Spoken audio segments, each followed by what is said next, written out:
kitchen the most versatile tool that you have at your disposal, okay? This right here is a utility knife or a chef knife, okay? There's lots and lots of knives, and let me kind of go through my PowerPoint here a little bit. Each knife does a different job, okay? There is a utility, we call this one the utility, it's very versatile, but as you can see, there's lots of knives out there, and there's lots of different functions for those knives. There is a reason why you choose a certain knife to do a certain job, okay? It just makes it a lot easier.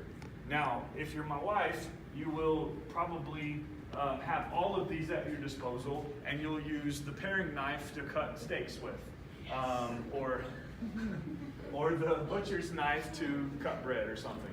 I'm still working on her. So this is your chef knife for tonight, okay? As you can see, kind of that.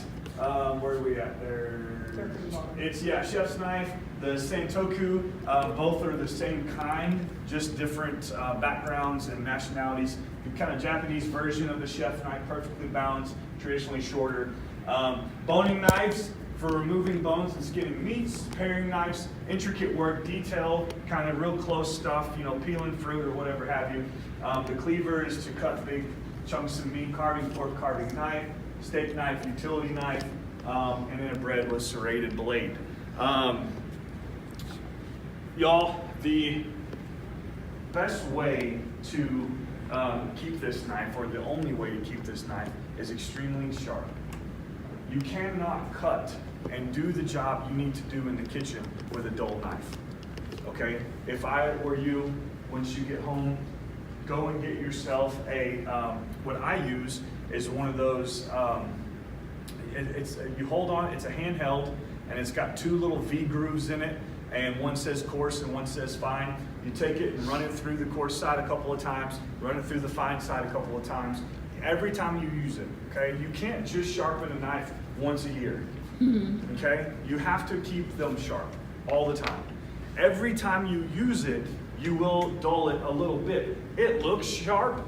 It looks like there's a really fine edge on it, but it is almost a microscopic edge you can't see, and after you cut tonight on it and you're rolling it, you're flattening out that very, very fine tip. And if you will just sharpen it up, if you've seen those metal bars that have a handle on, they're called steels. I don't think I have a picture, but you see chefs take that rod and hold it in one hand and all they're doing is honing that fine edge, okay? Just putting a little bit of a sharp on it. Will you help me pass out some knives? I want to warn you, these are brand new and extremely sharp. Please be careful tonight as we work through this. I'm going to show you kind of how we hold vegetables the right way, how you hold your knife the right way, and we're going to start cutting here very soon. You won't be on your butts much longer. I wrap my hand down on top of the handle. Now, if you'll see, everything's kind of lined up. My wrist is locked, my forearm is lined up with the back of the blade. This is going to give me the most power, the most throttle that I need here. So when you cut, a lot of people tend to kind of cut like this, okay? You hear that pop, pop, pop, okay? All you're doing is dulling your knife.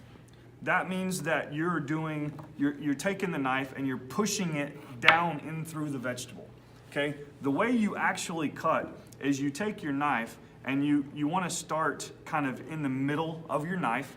You put the tip down towards the cutting surface and you roll through it, okay? The actual cutting part of the knife is in the back.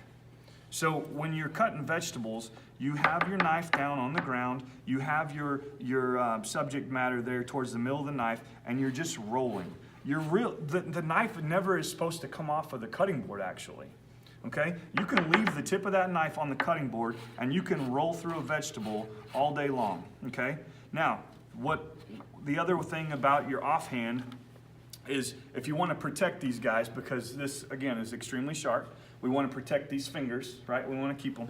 So what we were taught to do is kind of like you're clawing into it. So you get your tips back away from the knife's edge. You're going to put your tips down and curled, and so the knife is just going to hit your knuckles now. Okay, there's really nothing down here towards the meat of it. I'm gonna need a bunch. Oh, yeah, no problem. about that much for each station. No problem. You want the boats? What's that? You want the boats or no? No, that's fine. You can just bring the whole bag out. So we're just gonna, like, you know, put the blade up against your knuckles so you kind of know where it's at all times. We don't have our fingertips down there, and you're just rolling through it, okay? All right, so the first thing we're gonna do is we're gonna learn how to square. And the only way we can really do it is by squaring off our vegetables. So you're gonna just take the potato and you're gonna kind of cut one side of it off, okay? Get it flat on that side, and then we're gonna cut the other 3 sides. We just wanna square it off so that we have some subject matter to work with. Okay, cut the end off, and more or less now you kind of have a square, right? Okay, so remembering how to hold it, how to use it, I'm gonna come around and watch. Let's go and get a potato and we're gonna square it off. So you can put it in your soup, but it just kind of looks fancy, makes a little show, if you will. So you want to take your leaves and you stack them. Okay, I usually try to put the biggest one on the bottom. It rolls a little better. You want to stack them like this, take them at the top, and then you just, as tight as you can, kind of roll it up.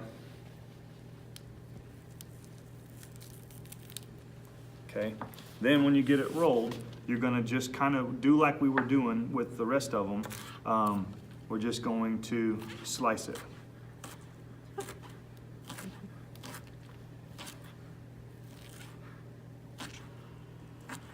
This is a chiffonade. Now the spinach sticks together a little bit more than the basil will, but you know, as you can see, you can just flake it down on top of your tomato soup or over whatever it is. We'll go over flavoring.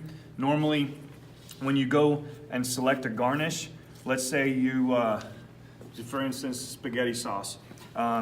Generally, traditional Italians put basil in their spaghetti sauce. So when you have an ingredient, single out an ingredient in your dish and use that ingredient in its fresh state as a garnish. So if you have red pepper in something, a stew or something like that, then you can make a garnish out of a red pepper. Put something on top, put it around, and spaghetti sauce, I'll always do kind of a chiffonade of basil and just stick it on the top at home, just kind of make it fancy. But anyway, that's a chiffonade. You guys can practice that.